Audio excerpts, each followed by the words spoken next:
नमस्कार दुनिया हालचाल को स्वागत करुछि मु संजय। आसंतु नजर पकाइबा वर्तमान रो मुख्य खबर उपरे।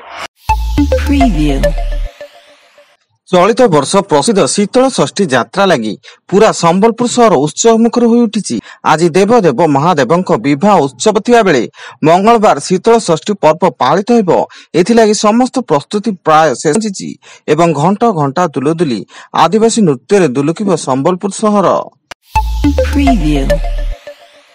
आभ्यंतरीण ओडिशा रे सर्वाधिक तापमात्रा वृद्धि पाइबारे लागिछि। दिन तापमात्रा 40 डिग्री किंबा ताठारु अधिक रेकर्ड होइता बेले आसंता 3 दिन मध्य किछि अंचल रे 2 रु 3 डिग्री पर्यंत तापमात्रा बढ़िबार संभावना रहिछि बोली भुवनेश्वर पाणीपाग विज्ञान केंद्र पक्षरु पूर्वानुमान होइछि।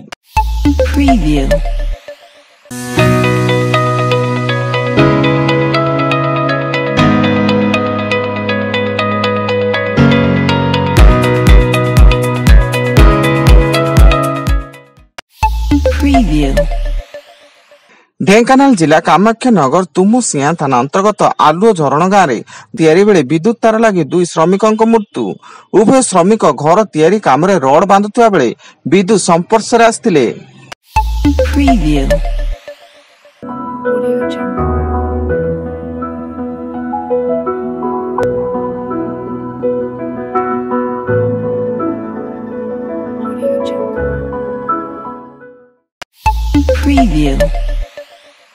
जम्मू काश्मीर रिजी जिलार पुनी अंचल में आतंकी हमलार 10 जनकर मृत्यु घटिता बेले 30 रु अधिक आहत होइतिबा सूचना।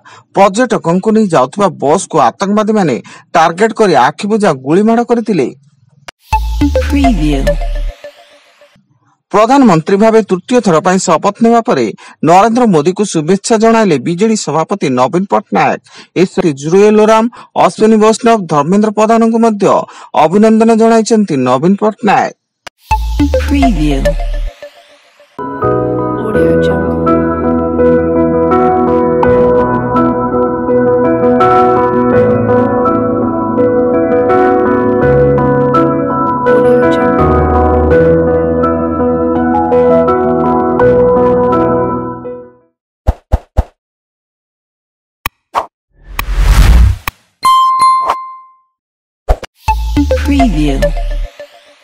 धमा संबलपुर रास्तार अबकारी विभाग जांच बेले एक कार 200 लिटर टू अधिक देशी मद जब्त, जड़े महिला गिरफ एवं गाड़ी चालक भगत ओराम फेरार थिया बेले जबत देशी मद गाड़ी रे बेआईन भावे चालाण होउतला।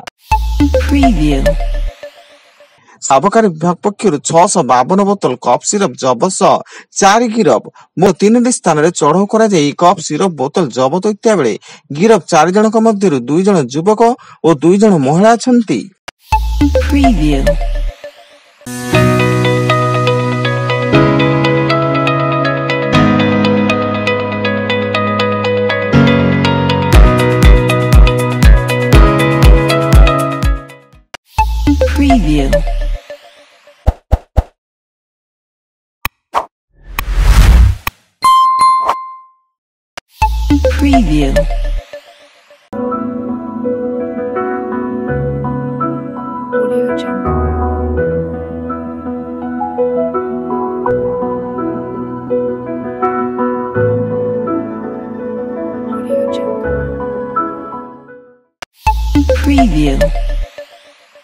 बालेश्वर जिला सिमुलिया थाना 16 नंबर जातीय राजपथ मारकोणा बस स्टैंड निकट में भारसाम्य हराई पोलो तलक खसिला माल बोझे ट्रक। एथिरे गाड़ी हेल्पर अल्प के बर्ती जाइता बेले गाड़ी तले चापी होई गाड़ी चालकंकर घटनास्थल मृत्यु एवं उक्त अमृत भंडा बोझे ट्रक टी आंध्र रु बिहार रो पाटना जाउतला।